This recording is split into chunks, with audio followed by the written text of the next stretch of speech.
La cosmétique, c'est une notion qui apparemment est connue de tout le monde et de l'ordre de l'évidence. Or, à mon sens, c'est pas tellement de l'évidence. Si on prend le Larousse, on voit que la définition porte sur deux attitudes, à la fois nettoyer la peau et embellir la peau. Voilà ce que dit le Larousse.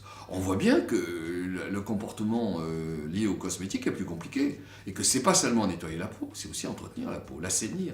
Donc il y a une relation avec la santé qu'on ne peut absolument pas oublier. Et cette relation à la santé est d'autant plus importante qu'aujourd'hui, elle est liée aussi au fait de mieux se sentir, s'éprouver, rentrer dans la pratique de bien-être.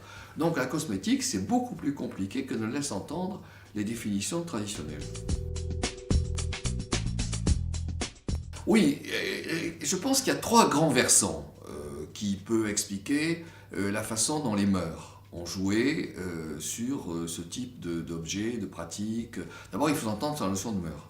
La notion de mœurs, pour moi, enfin pour les chercheurs en sciences humaines, ceux qui s'intéressent à ces questions, les mœurs, c'est ce qui renvoie au comportement habituel, aux références habituelles, aux façons de faire, aux normes, à la manière en quelque sorte d'habiter l'espace, le temps, au sens le plus immédiat et le plus simple du terme. La façon de manger, la façon de s'habiller, la façon de rencontrer les autres, c'est ça les mœurs.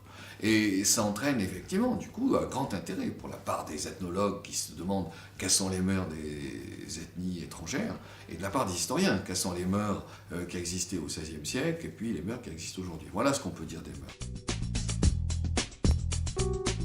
Je pense qu'il y a trois grands versants à partir desquels on peut s'interroger sur les mœurs. Le premier versant, c'est l'univers que je qualifierais de technique, l'univers des pratiques.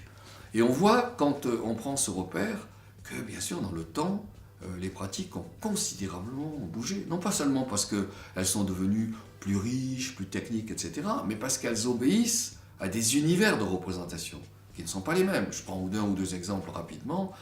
Quand on se représente le corps comme étant un ensemble de liquides, où les liquides sont vraiment dominants, où les liquides font véritablement la qualité du corps, leur pureté, leur complexité, etc. Ça a beaucoup une importance, cette représentation. Elle est triomphante, par exemple, dans le monde classique, de Louis XIV, le monde de Molière, le monde de Racine, etc. Alors, qu'est-ce que ça veut dire? Ça veut dire qu'il faut que les liquides soient les plus légers et les plus épurés possibles, parce qu'ils ont immédiatement un effet sur le teint. Le teint ne doit pas être trop rouge, le teint ne doit pas être trop échauffé, le teint ne doit pas avoir de couleurs. Alors ils imaginent des couleurs extraordinairement variées, hein, même des couleurs vertes. Il y a des corps qui sont verts, c'est pas possible. Alors que fait-on?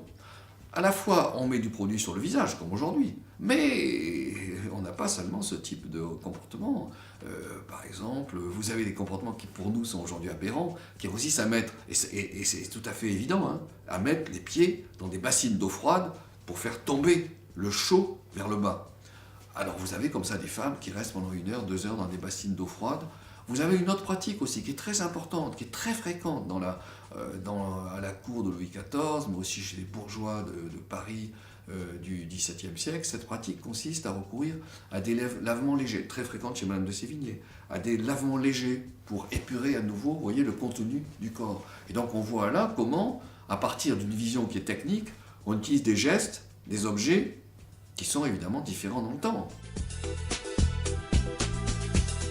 Il y a un énorme progrès, entre guillemets, enrichissement, qui s'est produit au XXe et au XXIe siècle, qui est le recours à la chimie, évidemment, avec une chimie de plus en plus efficace, de plus en plus travaillée, de plus en plus liée à des objets de recherche. Mais aussi, quand on dit ça, vous avez, par exemple, et c'est intéressant, au XVIIIe siècle, ce grand imaginaire de la nature, je pense à Rousseau, où on considère au contraire que les corps, il faut qu'ils soient vraiment liés aux espaces naturels. Et donc, qu'est-ce qui domine? C'est chez Julie, du roman de Rousseau, La Nouvelle Héloïse, Julie, elle recourt aux fleurs, elle recourt à l'eau, et elle a tendance à éviter les produits qui étaient utilisés auparavant, le plomb, la céruse, le mercure, qui étaient des produits qui étaient très dangereux.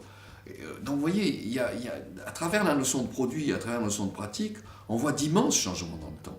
Et aujourd'hui, indiscutablement, la chimie est fabuleusement présente, avec peut-être une idée supplémentaire qui d'ailleurs nous projette dans un autre versant des mœurs. Une idée supplémentaire, c'est que il faut être aussi attentif à ce qui exprime le plus directement la personnalité de chacun. Et donc, il faut trouver des produits qui permettent de faire émerger ce qui est naturel et pas seulement ce qui est artificiel. Mais là, on rentre dans un autre grand versant des mœurs, qui est celui, au fond, des repères portant sur les comportements, la psychologie, etc.